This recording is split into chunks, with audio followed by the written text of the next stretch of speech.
A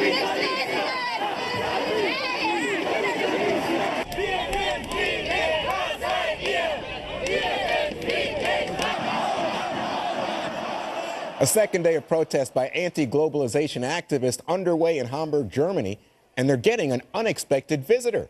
New York City's Democratic Mayor Bill DeBlasio is under fire again, this time for jetting off to Germany to attend the protest and missing yesterday's Police Academy graduation ceremony here in the Big Apple. DeBlasio is scheduled to deliver the keynote address tomorrow in Hamburg against the Trump administration's policies. And today, he explained his decision to leave town the day after an NYPD officer was assassinated. I was invited by the government of Hamburg. It's both the city government and the state government, which is run by the Social Democratic Party and the Green Party. They share the view that a lot of us do, that while we see many national governments unwilling to address climate change or stumbling to address the larger issues of income inequality or migration, these issues have to be addressed at the local level. So, Greg, I know that you're hard on the protesters, and here is their keynote speaker, our mayor, Bill DeBlasio. I'd call him human garbage, but why insult garbage? Oh, no. He's skipping a police ceremony to egg on people who attack the police. He may not throw a brick, but he's legitimizing the mayhem. No wonder people in New York City hate him. Homelessness is up 40%. They're finding corpses in the ponds at Central Park. A police officer is getting executed, and his priority is a global idea, not about New York City. There's only really one reason why he became mayor, because the two previous mayors dramatically improved the city so much that you could actually take a risk on this bozo. You could actually expend the capital that grew under Giuliani and in Bloomberg. I wish we could go back to those mayors, because this is really this is the world's greatest city, and we have the world's worst mayor who skipped town. If he was so proud of this, why didn't he tell anybody? Why did he leave without telling anybody? He's an embarrassment. Well, so Lisa, apparently yesterday, Greg and I were joking about this, was welcome to hell. That's what the protesters, the anti-globalists, and the anarchists had to say.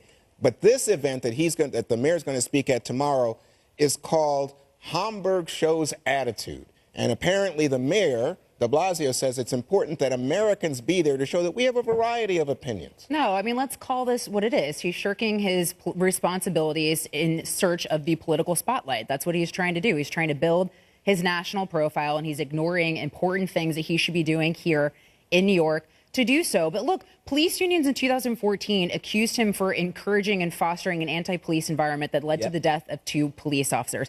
So does it really surprise anyone that once again he's skipping out something that is important for men and women in blue to then stand with protesters and stand with these rioters who are literally burning down cars and burning down a city? Well, it should come to the surprise of no one. Well, to be fair to him, he says he'll be back for the funeral that's going to be held this weekend. How nice of him. Oh, I'm sure that he'll be very welcome when he gets there. Interesting about the protesters or thugs, whatever we're calling them.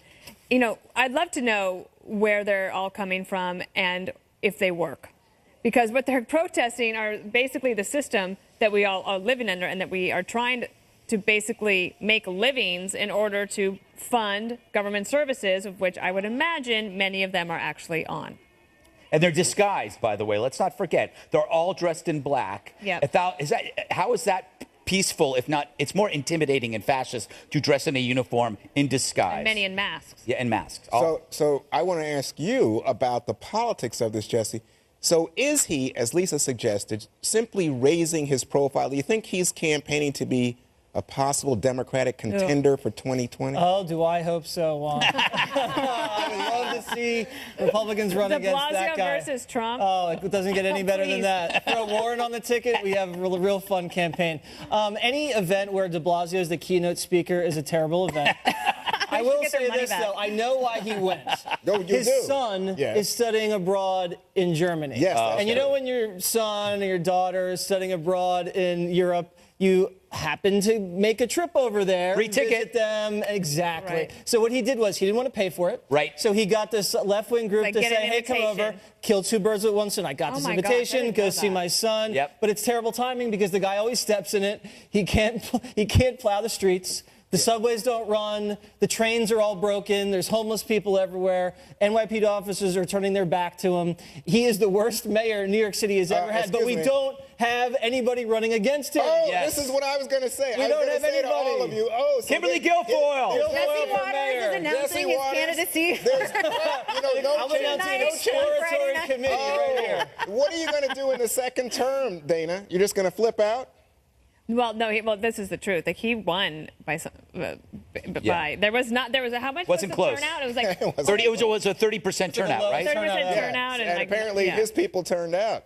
Yeah. Ahead, a liberal activist calls for jihad against the Trump administration. But now, some of her defenders are saying it's all a misunderstanding.